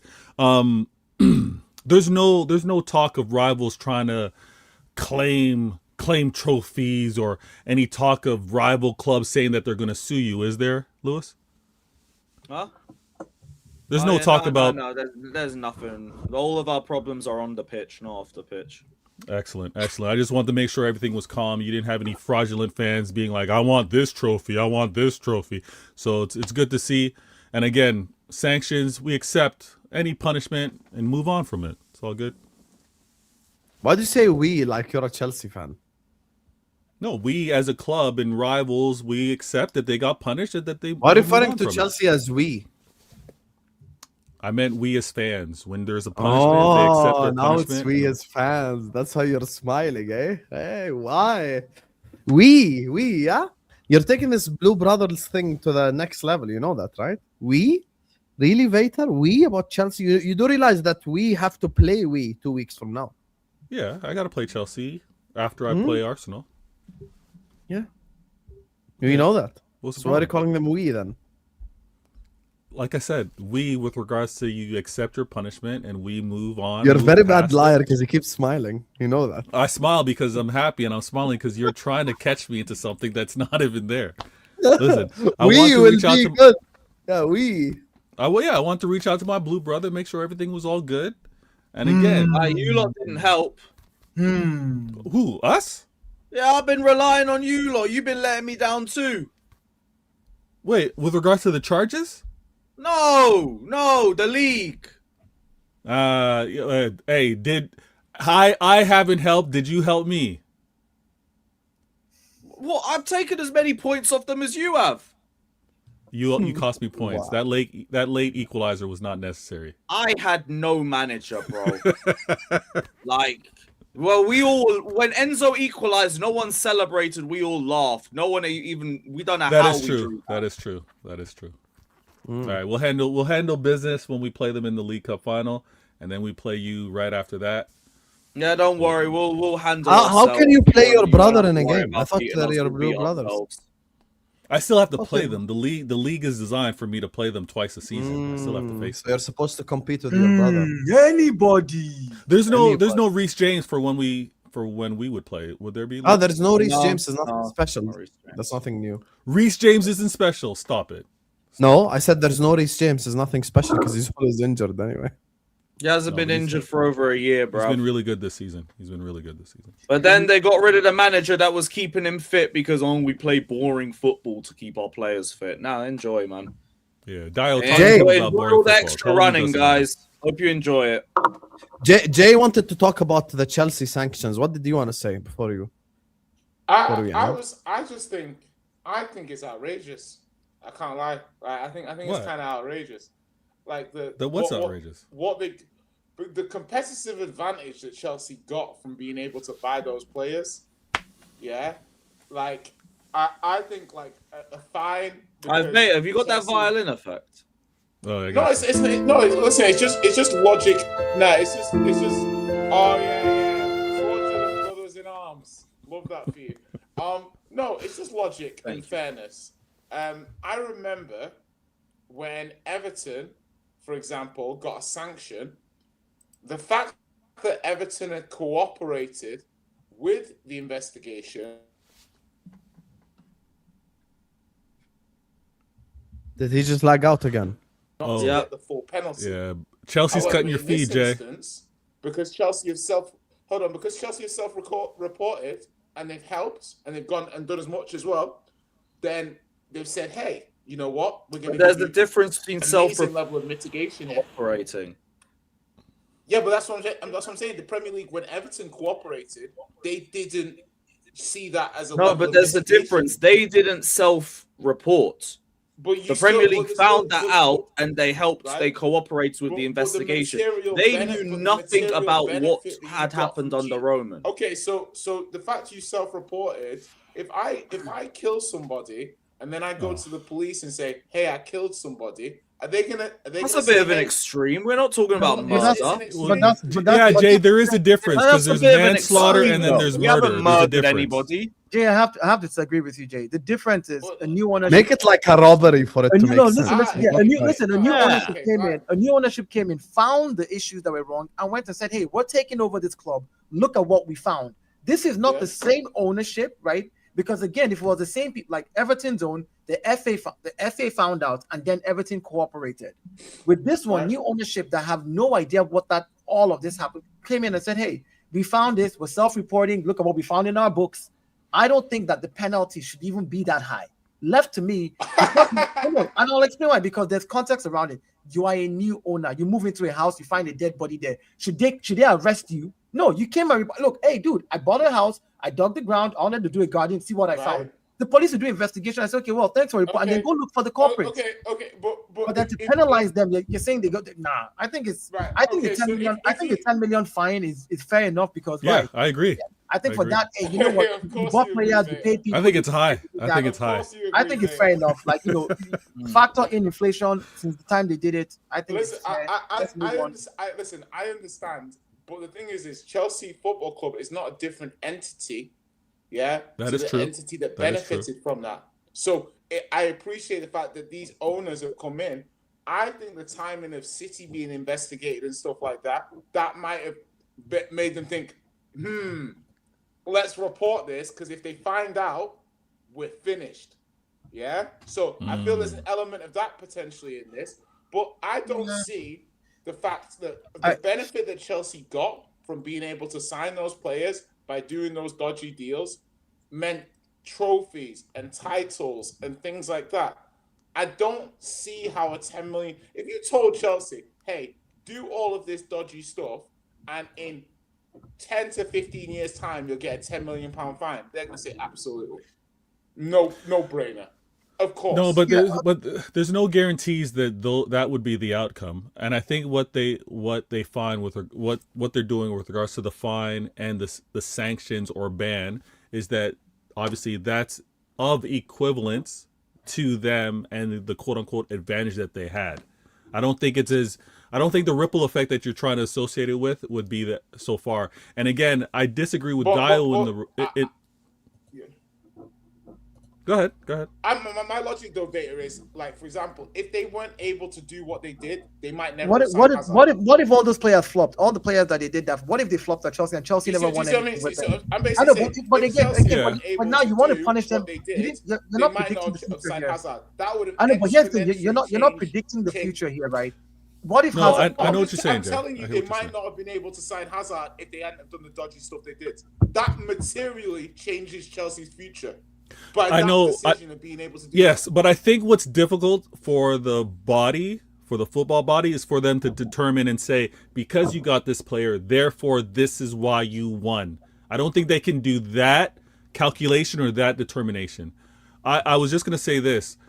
I have to disagree with Dial because it's like, I don't believe my club did anything wrong, but had my club did something wrong, for us to get different owners would mean, okay, what you did is now kind of like, it's not that big of a deal because you got different owners.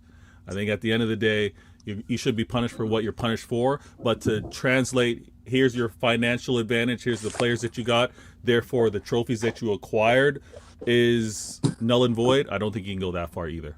There's so many factors into winning. I just want to speak to my big brother. Big up to you guys. I want to wrap it up here.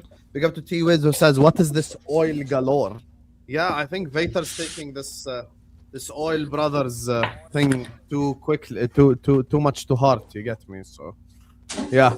And big up to my guy Emek Kante. Thank you so much, Emek Kante. Big up to you for the super chat. Big up to you for dropping in the 20 piece. Says Dio, don't argue these lot. None of their teams is playing better football, and they're doing the same at corners. They're just mad because they're not doing it properly. They have zero coherent thoughts to offer kids. I mean, that's a bit. Emeka, you walk. Hey, my guy. Now, wow. You like fight past. Emeka, you like fight past. I think Emeka should go and maybe watch the show from the very beginning, and no one had a problem with what Arsenal were doing. Fans. I feel like Dio has some. Emeka, you like fight past, my brother. Nothing to you. Disciples or something like that. You know. They're people that are equally, if not more delusional than Dio. So, you know, you got your people now, Dio. You got your people. All I'll say is the delinquents. Fire, the delinquents is fire. I can't lie. That's a tight line. I can't That's lie. fire. I'm happy for you, man. Call it whatever, but the truth is, it is. Delinquents are fire. Again, it's true. The truth is, we are the best at this shitty football that everybody's complaining about. It's that simple.